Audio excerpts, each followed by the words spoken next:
I've been speaking to you from one of the great matzah factories here in Yerushalayim, Ir HaKodesh. And if there is some kind of noise in the background, it has to do with the beautiful process of baking matzot for all of Am Yisrael, wherever they are. And I'm sorry if the sound wasn't exactly perfect, but I guess you're all welcome to come and to bake matzot with us here in Jerusalem. Shalom.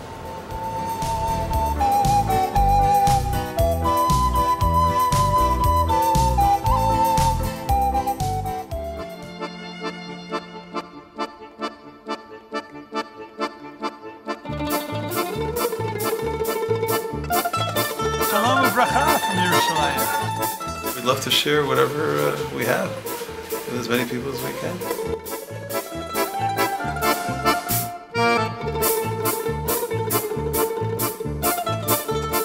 Shalom Uvracha from Yerushalayim. As the entire nation is actively involved in preparing for Pesach, I deem it appropriate to study together with you 2 consecutive verses in the 13th chapter of the book of Exodus.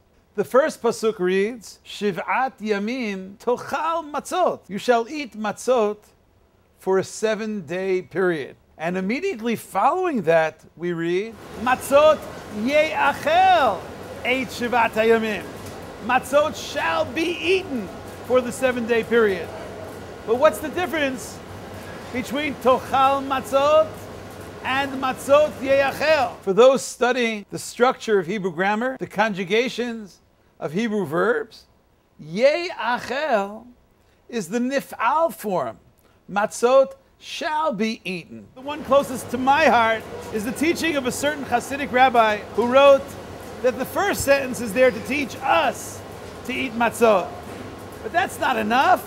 Make deliberate attempts to see to it that matzot will be eaten by others as well. If there's someone you know who unfortunately cannot afford matzot, are you seeing to it that matzot ye'achel?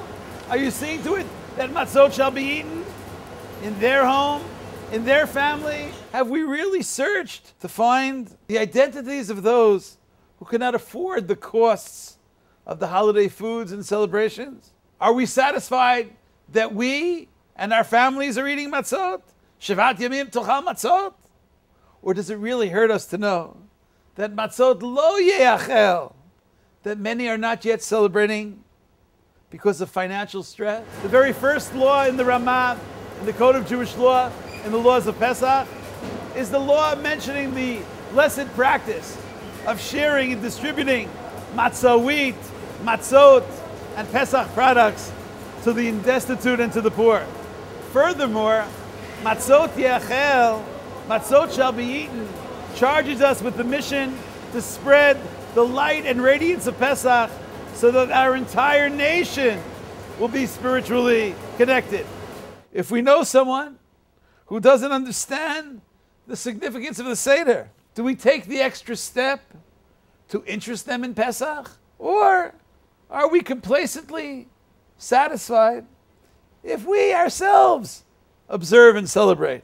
Our great teacher, Maimonides, writes in his code, Rambam, Hilchot Yom Tov, Perek Vav, Halacha Yud Het, and while one eats and drinks for oneself on the holiday, it is the duty to feed the stranger, the convert, the orphan, the widow, for someone who locks the doors to their courtyard and eats and drinks with their spouses and families without giving anything to those who are in need, to the poor and to the bitter in the soul. Their meal, says Rambam, is not a rejoicing in a divine commandment, but a rejoicing of one's own stomach. Rejoicing of this kind, says Rambam, is a disgrace. Kol dichfin yetei v'yechu. Let all who are hungry come and eat. Kol ditzrich yetei v'yifsach. Let all who are in need come and observe Pesach.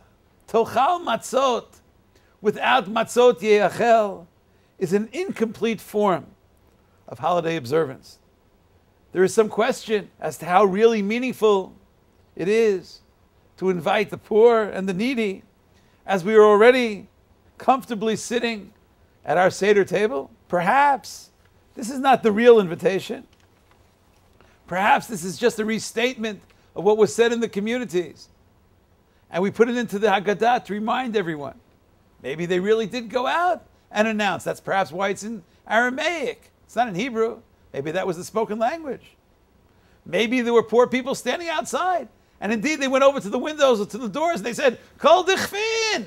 Anyone hungry? Anyone in need? Come in and join. I once heard of a certain chassid from a certain community who prided himself in the fact that he was the only one who ever celebrated the Seder with the Rebbe. But how did he accomplish that? The Rebbe never allowed students to be there, only his family. This clever student stood outside, and when the Rebbe said, Kol dichfin yetevi yechul, Kol ditzrich yetevi yifsach, he knocked on the door. He said, Rebbe, I'm hungry. Rebbe, I need Pesach. What's he going to say? No? Why the double expression? Kol dichfin yetevi yechul, Kol ditzrich yetevi yifsach. Maybe there are at least two types of needy guests. There are people who are physically hungry. Invite them in to eat. But maybe there are those who have plenty of food. They're not hungry. They're called ditzrich. They are in need of a Pesach celebration.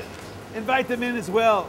Attract and connect to both groups. Rav Yaakov Emden, in his commentary to the Haggadah, quoting even earlier sources, seems to learn that the double invitation, all who are hungry, all who are in need, called dichfin, called ditzrich, he says that this comes to include in the invitation not only the Jewish people, but the non-Jews as well. Let everyone come in. Let everyone join. The Zohar speaks of how God is, so to speak, ever so sensitive to how we treat the people who are, in the language of the Zohar, the broken vessels. On holidays, there is a special feeling, a special caring we have to show to these broken vessels. We will try to sing, to dance, and to dine with them, for we know that that's the essence of Matzot Yeh Achel. May no one have to be ever alone in any celebration, but surely not on Pesach. And may we all join together in the united celebration of Pesach, right here in Yerushalayim, with at least 14 million brothers and sisters, as well as all the others of the world who want to join. And we hope that this united celebration will be the highest celebration in world history. Chag Sameach, L'Hitraot B'Yerushalayim.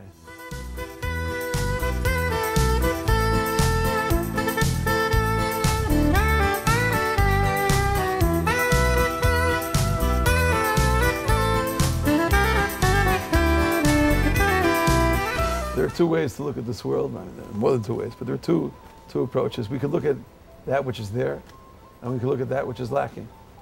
Our Torah attitude, the one that we try to espouse, has something to do with looking at the accomplishments of people, not at that which is lacking. Maybe when we examine our own actions, maybe we should look at that which is missing.